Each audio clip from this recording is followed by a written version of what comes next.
Bom dia. Bom dia, Miriam. Pois é, Juliana, a Miriam já está por aqui para falar com a gente. Primeiro, um pouco dessas declarações do presidente eleito Jair Bolsonaro nessa área da política externa, né? Porque é importante a gente lembrar que agora a campanha terminou, né, Miriam? E o peso do que Jair Bolsonaro diz é outro agora, né? Tem consequência tudo que ele fala. Exatamente, Ana Paula e Chico. Em Brasília tem uma velha máxima que é assim: no Itamaraty não se improvisa.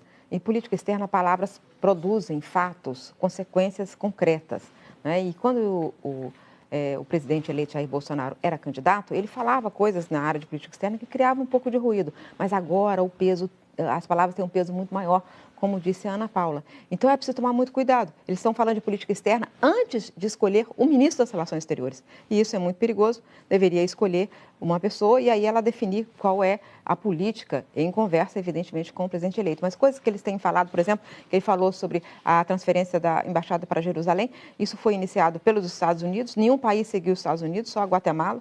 Então o Brasil faz isso também e isso já provocou reação com esse cancelamento da missão do Egito. E os países árabes já mandaram recados pelos canais diplomáticos que pode ter retaliação comercial. O Brasil esse ano já exportou 8 bilhões de dólares para eles, para os países árabes. 45% do que o Brasil exporta de frango vai para eles. O Brasil tem unidades fabris que são voltadas para exportar para países árabes. Já falou coisas sobre a China, não só isso de discriminação contra o capital chinês, mas além disso, declarações sobre apoio a Taiwan, que é uma coisa muito delicada quando se fala da China, falar de apoio a Taiwan.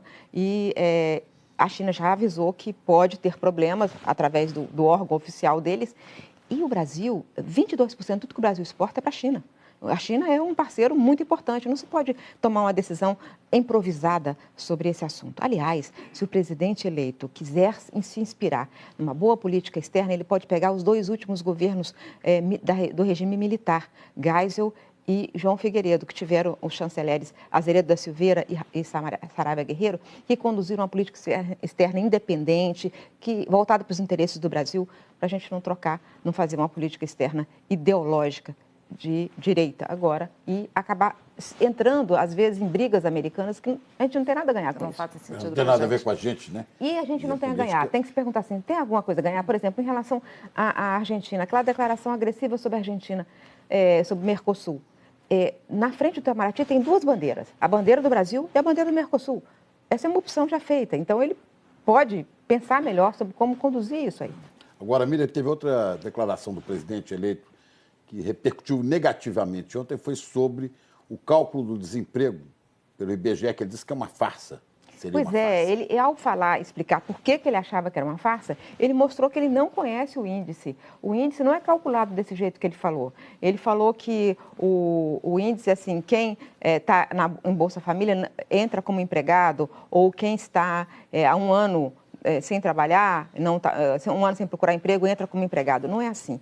O Brasil segue padrões internacionais de estatística, o IBGE é considerado um excelente instituto e a intervenção nos índices através do governo, já foi feito no governo Kirchner, dá errado sempre, desmoraliza os indicadores, é muito perigoso. O Brasil, na verdade, é o seguinte, seguindo padrões internacionais, quem não está procurando emprego não é considerado desempregado, entra numa outra estatística chamada desemprego por desalento. Mas o IBGE divulga com muita transparência tanto o número dos que estão procurando emprego e não encontram, que é isso que o índice de desemprego mostra, né? Não existe essa coisa de quem está no Bolsa Família entra como empregado, não existe isso.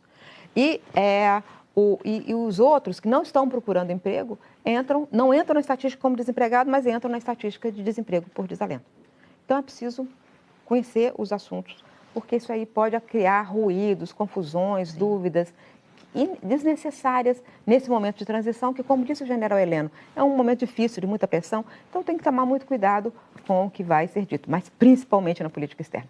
Qualquer coisa que disser na política externa pode ter consequências econômicas para o Brasil. Obrigado, Miriam. Obrigada, Miriam.